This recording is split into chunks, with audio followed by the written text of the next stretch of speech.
Kristo, asante kwa wakati huu. Umekuwa mwema wa maisha yetu, Mungu wetu. Tunakuabudu na kukusifu, maana wewe ndiye Mungu uliye mwema juu ya maisha yetu na unastahili, Mungu Baba. Asante kwa ajili ya neno lako. Tunaposikiza neno lako, Mungu Baba, maana tunajua neno lako ni uzima wa milele. Tunapata kuwa wepesi mioyoni mwetu, maana unakaa ndani yetu, Yesu Kristo. Tunakushukuru maana wewe ni mwema. Katika jina la Yesu naomba na kuamini.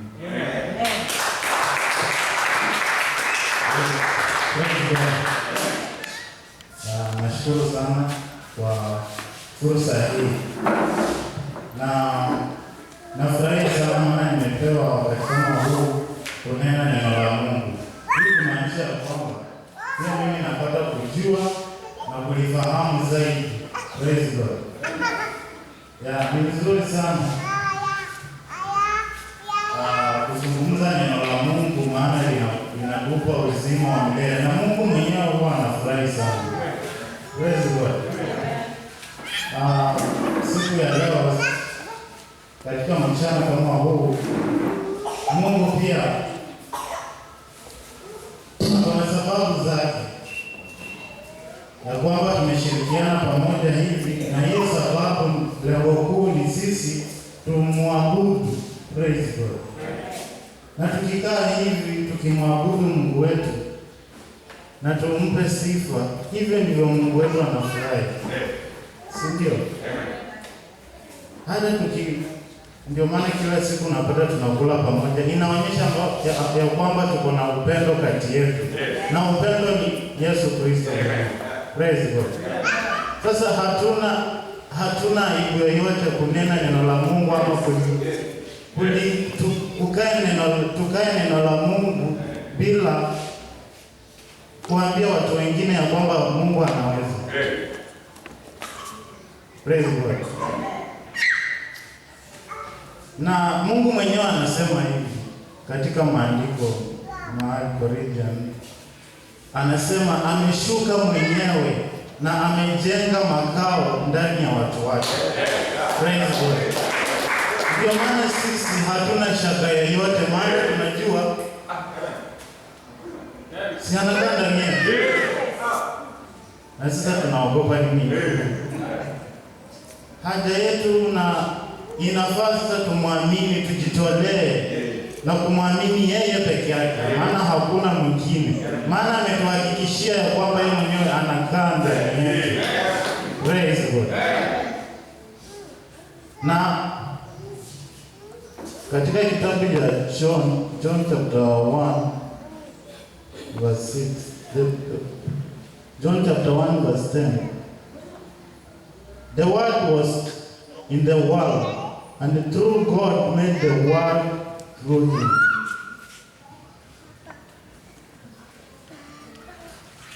Yet the world did not recognize him. They came to his own country, but his own people did not receive him.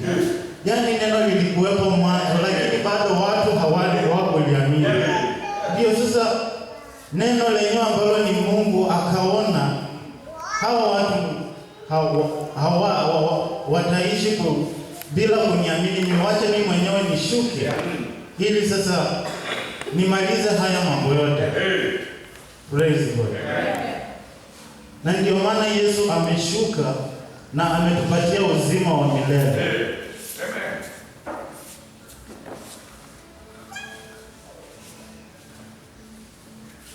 So, 12 nasema some however did not receive him and believed in him.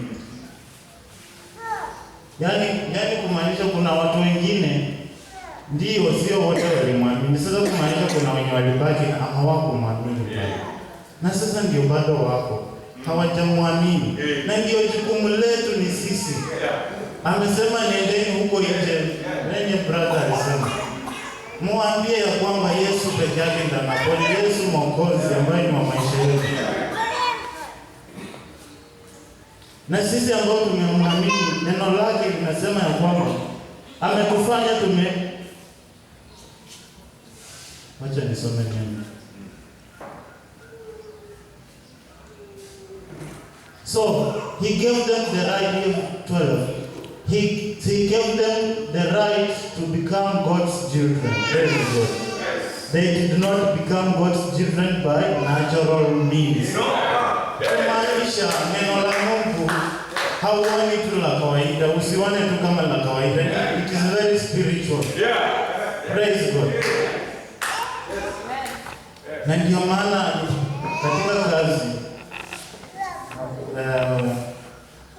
kulikuwa na mtu siwezi mtaja alikuja kusema nyinyi mnaabudu Yesu mkisema ni Mungu. Bali binadamu mwenye alikufa. Unajua hata Yesu mwenyewe hili ukisoma neno katika Biblia linasema Yesu mwenyewe hakuenda mbele za watu akajiita yeye ni Mungu. Alitumia maneno ambayo ya undani.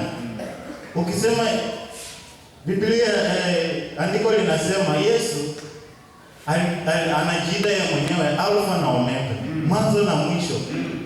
Anaambia watu kwamba mimi niko ndani ya baba yangu na baba ako ndani yangu. Praise God.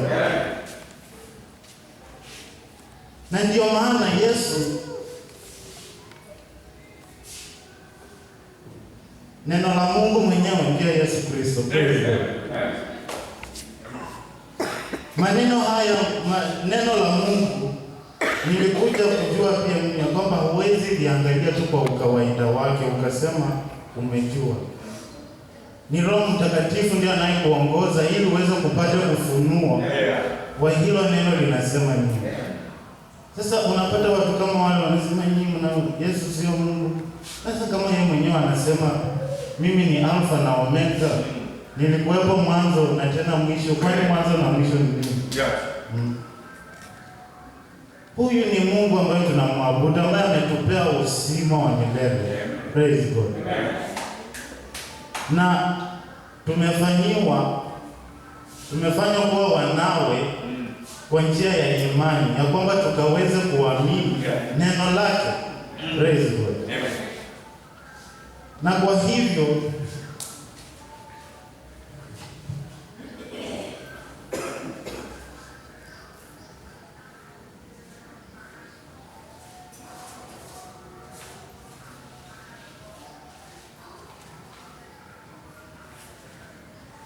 Galatians 3:21.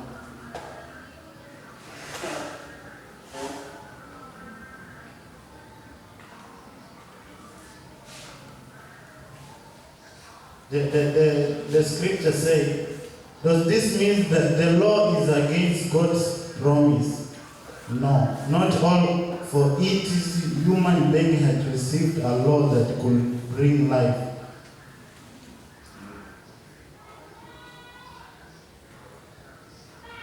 Then everyone could be put right with God by obeying it. But the scripture says that the world is under the power of sin. And so the gift which is promised on the basis of faith in Jesus Christ is given to those who believe. So when we believe, Mungu ametuandalia zawadi ambayo ni kuu sana. Praise God.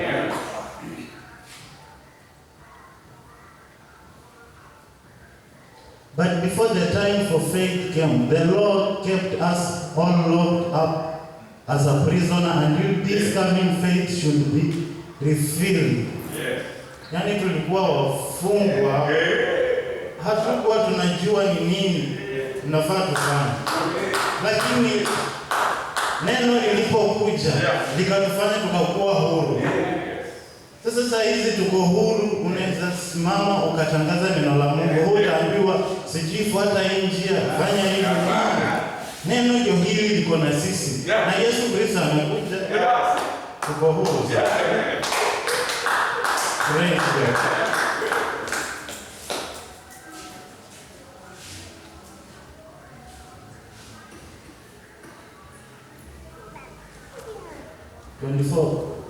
And so the law was in charge of us until Christ came. In order that we might then be put right with God through faith Now that the time for faith is here, the law is no longer in charge of us.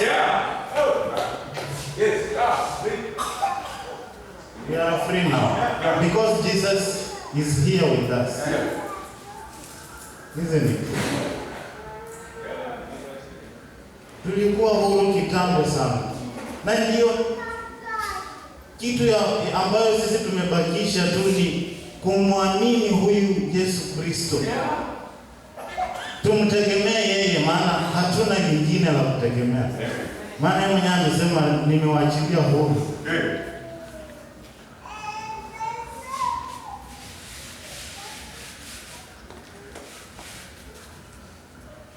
26.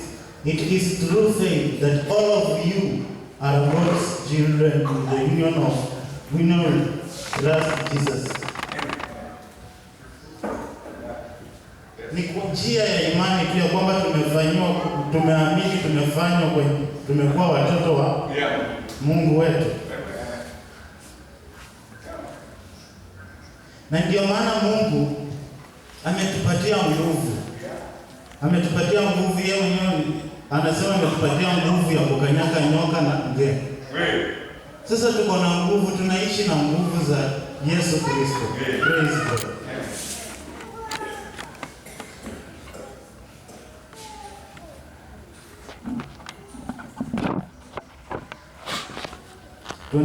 You are baptized in the union with Christ, and now you are clothed to, so to speak, with the life of Christ Himself. So there is no difference between Jewish and Gentile, between slaves and free people, between men and women. You are all one in union with Christ Jesus. Praise God. Hatujabaguliwa, sisi wote ni the same. We are brothers and sisters in the house of the Lord. Praise God.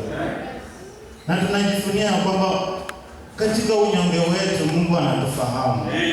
Mungu anatujua mioyo yetu. Praise God.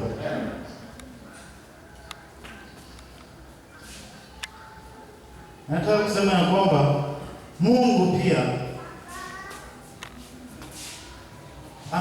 ametuvishwa ni ama silaha. Hakuna mwovu haitaki my brother. Yani tuko strong. Yani hatuna unyonge wote, maana nguvu tunayo, kila kitu tunacho. Nini ambacho hatuna? Tuchukue jukumu ya kwamba tujue nini ambacho Mungu anastahili. Tujue nini ambacho Mungu anakitaka sisi tufanye. Praise God.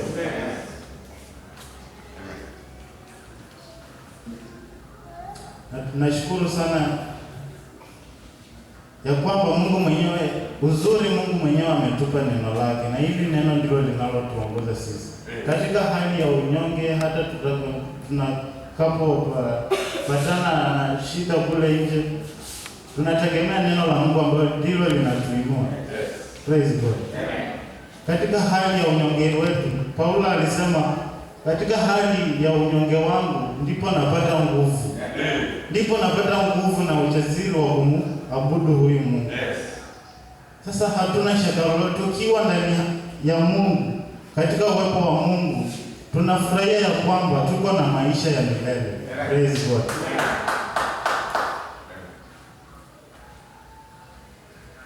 Na jukumu letu kama tungali hai hivi, sababu kuu ni sisi kumwabudu Mungu wetu.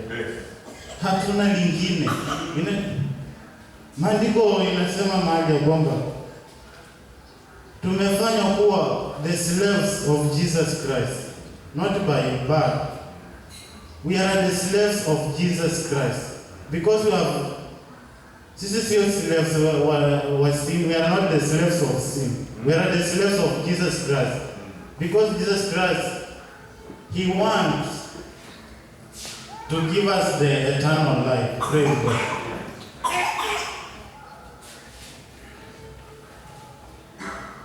Na ndiyo maana tunamtumainia Yesu Kristo kila siku, ya kwamba yeye ndio mkombozi wa maisha yetu. Bwana Yesu asifiwe. Amen. Sina mengi. Hilo tu neno la Mungu ndilo aliniambia nishuhudie siku ya leo.